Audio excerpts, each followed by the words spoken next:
Alright, hello everyone, and welcome to my channel. This is an educational channel, and we try to check out things that you probably never heard of before, but if you did, they could make a big impact on your life. And today is our 179th Bible Decode, all of it coming from the New Testament, and we've been chopping up the Roman origins hypothesis for the New Testament. That is, that the New Testament was written by the Romans, the Caesars, and in particular by the Caesars of the Flavian dynasty, that is, Emperor Vespasian and his two sons, Emperors Titus and Domitian, from 69 until 96 AD. They wrote the story of the Gospels, and they backdated the story by 40 years. And then they also wrote a history of the war between the Jews and the Romans, that both Vespasian and his older son Titus were generals in that war, which was fought in Judea from 66 until 73 AD. The Romans originally took over in Judea in 63 BC, and for over 125 years there was one constant threat from the Jews for a revolution, an uprising, an insurrection, a riot, and occasionally even a war from the Jews with their separatist, xenophobic religion that saw them as the chosen people, with a monotheistic God that was zealous and jealous, and had a number of other issues, including obsessive compulsive disorder and bad smoking addiction to animal fat, and very, very indecisive, always changing his mind about who he favors and who he doesn't, arbitrary and capricious. And these qualities, and also, all these hundreds of different rituals that they had to keep up with, especially circumcision, kosher food laws, strictures against graven images, and animal sacrifice laws.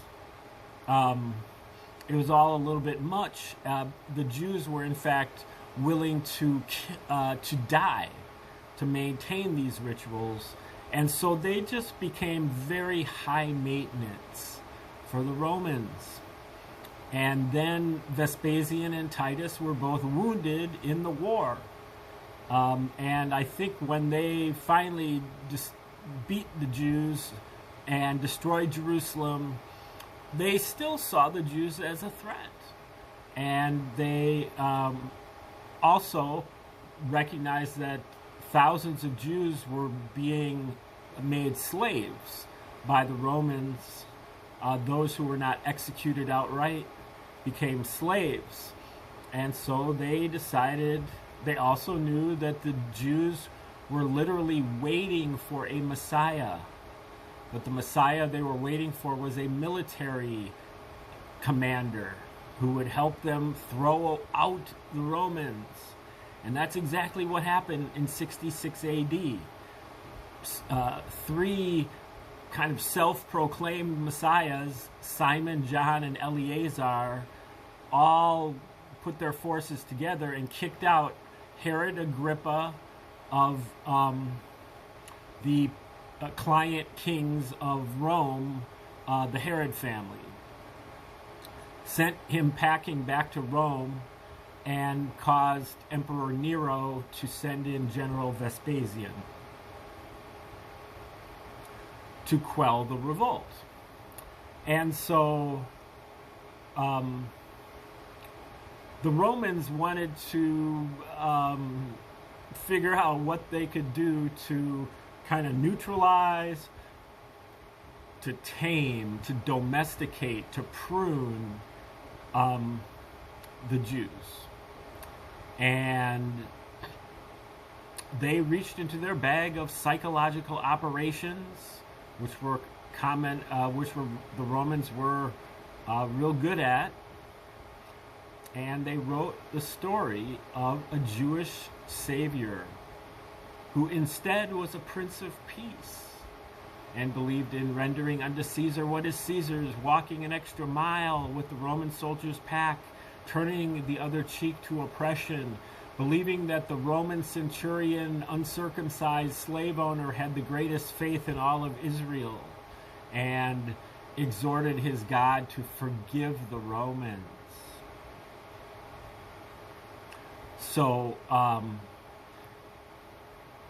and then in a number of other places, especially in the later parts of the New Testament, especially the Pauline epistles or the Pauline material, because almost half of the Pauline epistles are forgeries written by somebody else, according to scholars, whatever that's worth. And there are a number of occasions that either Paul or Jesus is defending slavery or justifying slavery, or at least encouraging the acceptance of slavery. Even if your owner is very harsh, accept it, and you will have, pleased God, and you will have, eternity to enjoy, even though right now you're taking it on the chin. And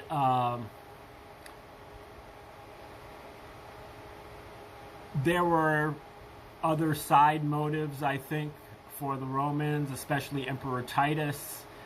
He seemed to be a little bit frustrated that he could not get the Jews to worship him or to bend down for him. And so he tried to create this story about Jesus so that he could get the Jews to worship him. Because, as you know, there are many, many prophecies that Jesus makes in the New Testament.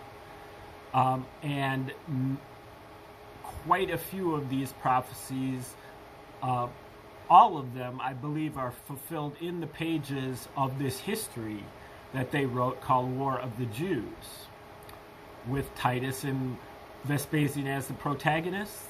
And many of the most important prophecies are fulfilled by Titus, including the destruction of Jerusalem, which Jesus says is a sign of his second coming. And so in this scenario, Titus is the second coming of Jesus. Now this book, War of the Jews, 7 volumes, was written under the name of Josephus, Flavius Josephus, who whoever he was, he had a story in his autobiography that's very difficult to believe, but he was a member of the Roman royal family by adoption and is living at Rome under the approval and resources of the Flavians. And whoever wrote War of the Jews, Josephus, or whether that's a pen name or that's just a representative of the Flavians, whoever wrote War of the Jews also wrote the New Testament, because the parallels between the two are staggering. In addition to these prophecies that Jesus makes that are fulfilled in War of the Jews, the 3-year ministry of Jesus is a mirror of the 3-year military campaign of Titus. There are 40 or more events that Joseph Atwill, in his book Caesar's Messiah, has documented that are mirrors. Wherever Titus goes, Jesus also goes in Judea. And they go to these locations in the same order and participate in events that are parallel to each other.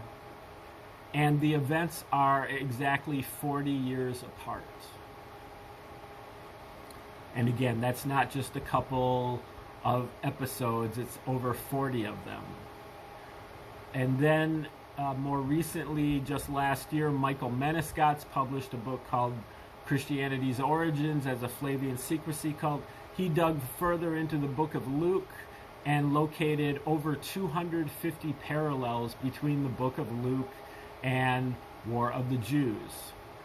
And given that that's over 10 per chapter, the book of Luke is literally saturated with parallels from War of the Jews. Many of them are very strong parallels. Many of them are not, but when you see that many of them, you can recognize that there is some intention behind, and that they're not just coincidences. Maybe 5 of them might be coincidences, but the vast majority of them were intentional. And not only that, but Menescot's graphed the parallels on a chart with the book of Luke on the vertical axis, War of the Jews on the horizontal axis. He plotted all 250 plus dots and formed 5 almost perfect letters in Latin, APTVS. Titus, Vespasian, and the AP, I'm not sure, but the Latin was the language of the Roman Caesars. They also spoke Greek there. Almost all of the royals spoke and wrote in Greek, which was the language of the New Testament, even though Greek was pretty rare in Judea among, and quite even more rare among the group of illiterate apostles that Christian apologists tell us that wrote the New Testament. The Romans also had a monopoly on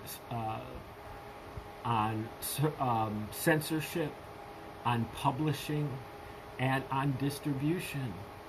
Nobody was publishing anything in the first century unless it had the approval of Caesar within the Roman Empire. That is just the most commonsensical thing that shows that the Romans were the only people who even had the opportunity to put out the Gospels. And they also had the motive, and they had the means. They had created a number of other religions here in the first century. And so this psychological operation was par for the course. Wartime propaganda from some of the greatest war makers of all time, to neutralize and to subdue the Jews.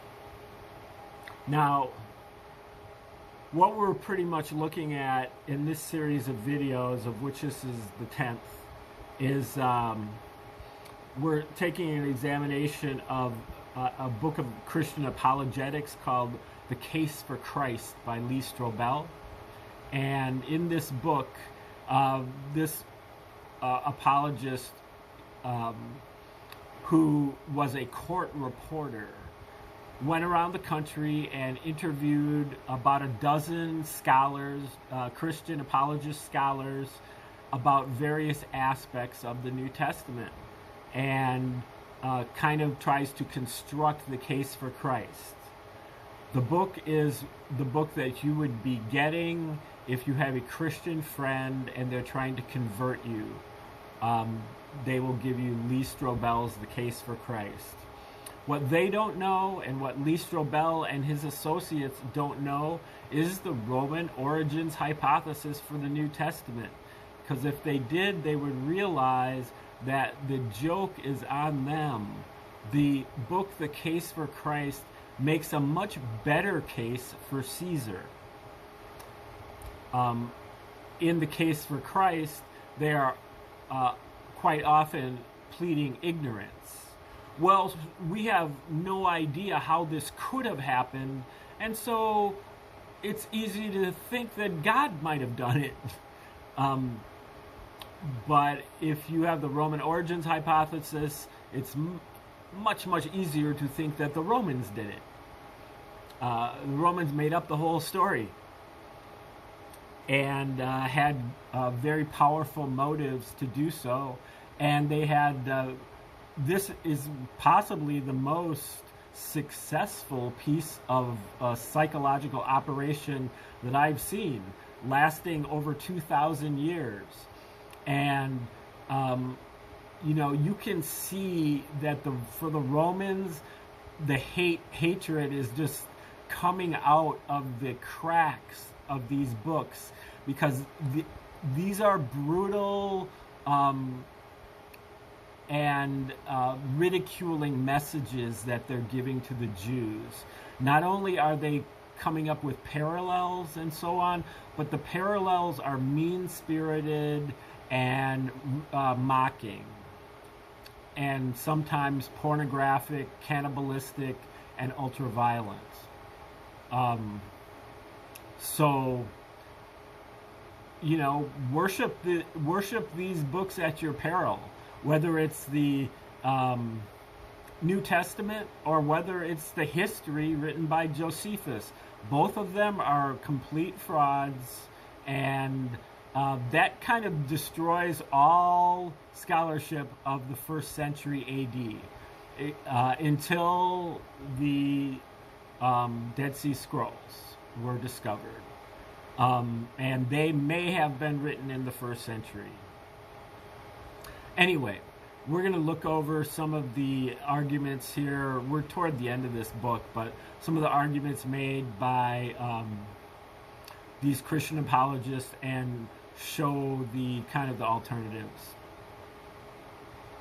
So he says, the careful historian, unlike the philosopher, doesn't throw out the baby with the bathwater. He's really, I don't know if he knows the meaning of that phrase either, but I'll spare you the brutality of that, whatever early English phrase.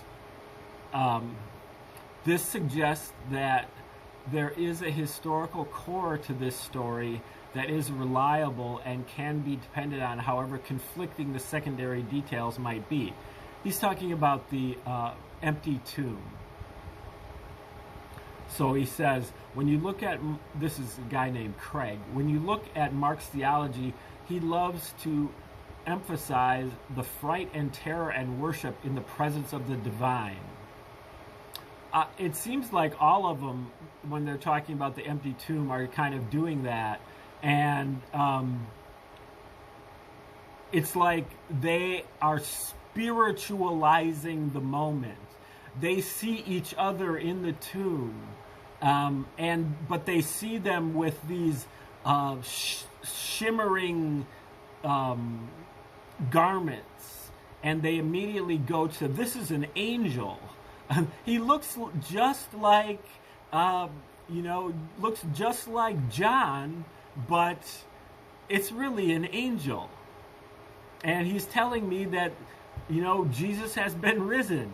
And so I'm going to go spread it to somebody else. And that's what Lee Strobel asked. What about the different accounts of what happened afterward? Mark said the women didn't tell anybody, and the other Gospels say they did. And so he says, in Mark's theology, he loves to emphasize awe and fright and terror and worship in the presence of the divine. Or perhaps he loves to emphasize awe and fright and terror and worship in the presence of, searching for the divine, or, the placebo effect.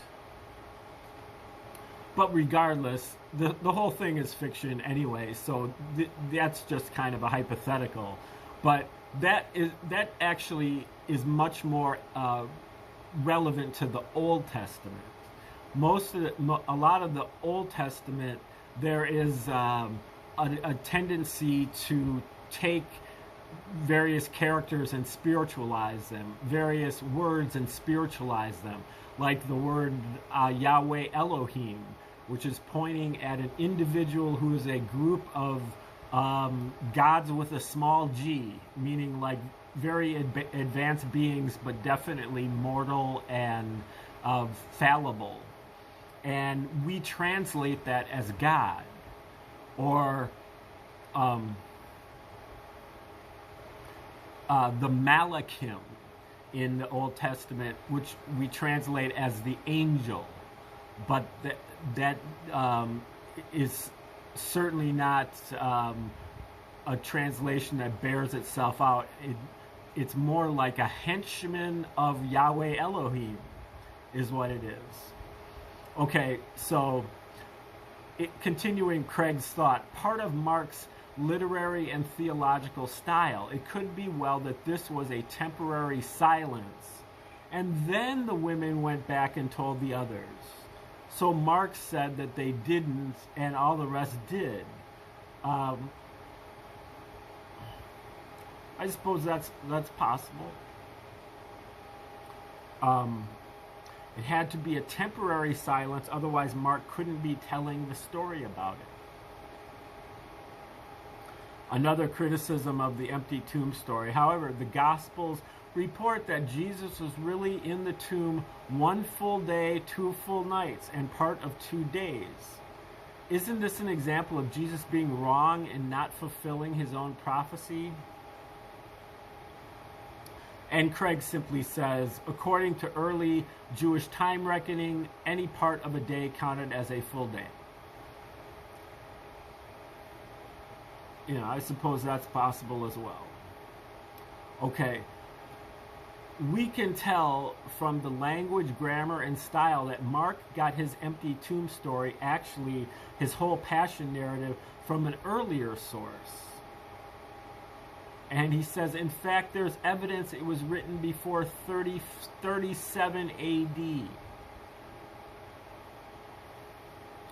Now, these apologists tend to bring up the dates that these things were written. Most scholars think that Mark was written in the early 70s AD, but Craig has already pushed it up into just after Paul wrote, which is also a mistake. The only reason that Paul is considered as writing in an earlier time is because he could have alluded to the Gospels to make some of his arguments, but he never did, and so they assume that he was writing before the Gospels were written.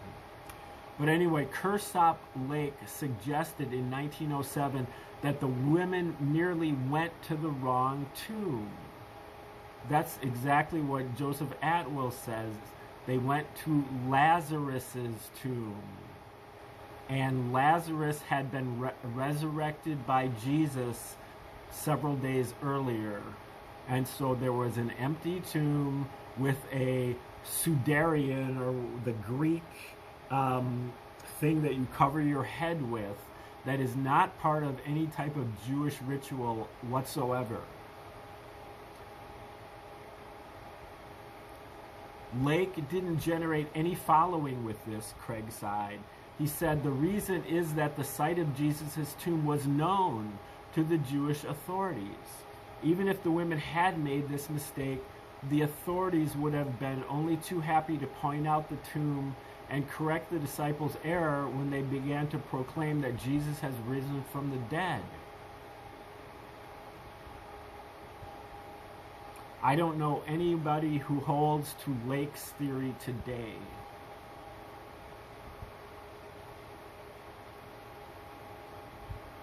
I would argue that the hypothesis that God raised Jesus from the dead is not at all improbable. In fact, based on the evidence, it's the best explanation for what happened. Well, I think the Roman origins hypothesis is much better explanation, because you don't have to go to any type of supernatural action, and it kind of solves a lot of the the kind of the split ends of the story, or the loose ends of the story, and it is completely in harmony with the Romans' motives, their methods, and their opportunities to do this. This is exactly what the Romans would have done, and the results are precisely what the Romans wanted to have done. So I think that's a better explanation. That God raised Jesus from the dead doesn't contradict science or any known facts of experience.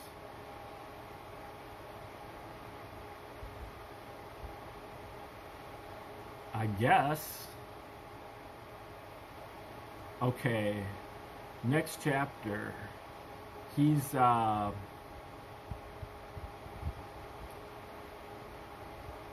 again talking about this time the resurrection. First, did Jesus die on the cross? And second, did he appear later to people? If you can establish those two things, you've made your case. Affirming in two places that he personally encountered the resurrected Christ. Nobody questions that Paul wrote 1 Corinthians, and we have him affirming in two places that he personally encountered the resurrected Christ. No, we don't. These are not personal encounters of the. Paul doesn't have any type of bodily encounter with Christ. It's a spiritual thing. There's no physicality here, but he uses the word personally. But the resurrection is a physical thing. Like, he's alive in the flesh again. And there is nothing like that in 1 Corinthians 9, chapter 1. Or 1 Corinthians 15, verse 8. The quote is, "Last of all, he appeared to me also." Well, to appear to somebody that's not in the flesh. That's an appearance. That's exactly what the word means. It means appear. It could be a vision that you're having.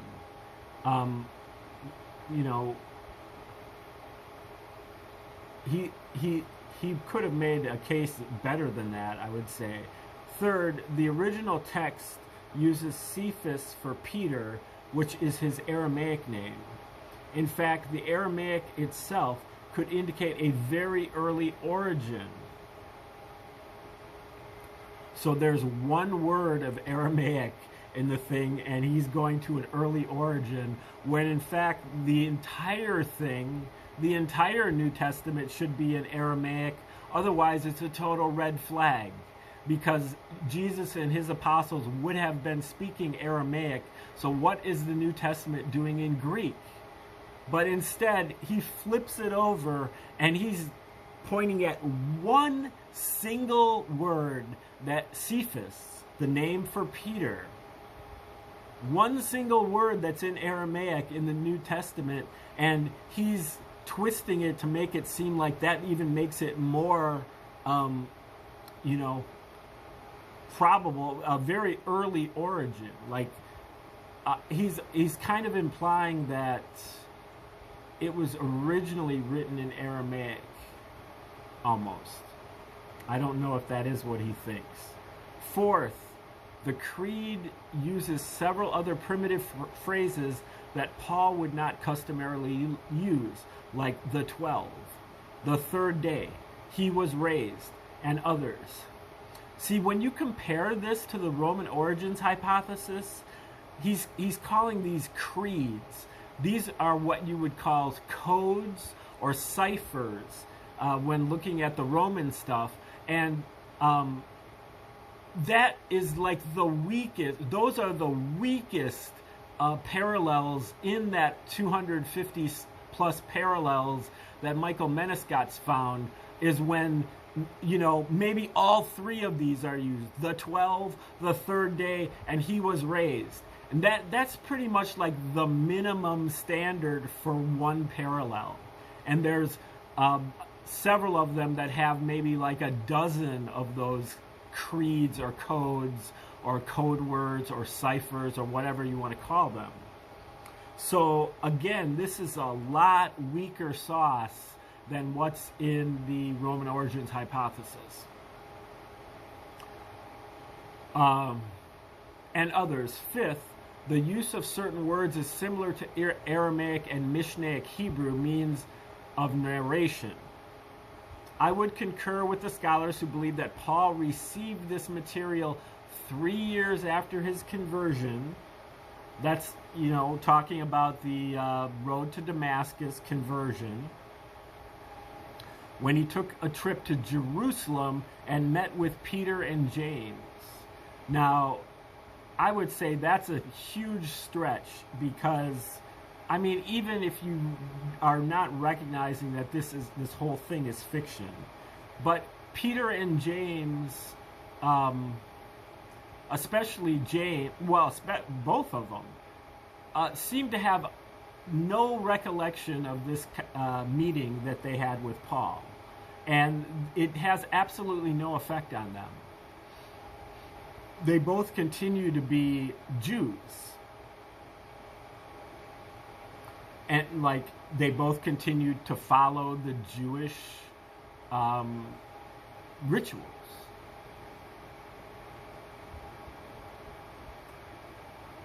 And that's in spite of what's written in 1 Peter, which many scholars think is another pseudepigrapha or whatever, not written by who says it, by who they say it was written. Paul describes that trip in Galatians 1:18-19, where he uses a very interesting Greek word, historio. I wasn't familiar with the meaning of the word. Why is that significant? Because this word indicates that he didn't just casually shoot the breeze when he met with them. It shows this was an investigative inquiry, where with this account, now we're talking about where he was resurrected and 500 people saw him. Now he's giving you from memory. Habermas described them one at a time. Jesus appeared to Mary Magdalene in John 20:10-18,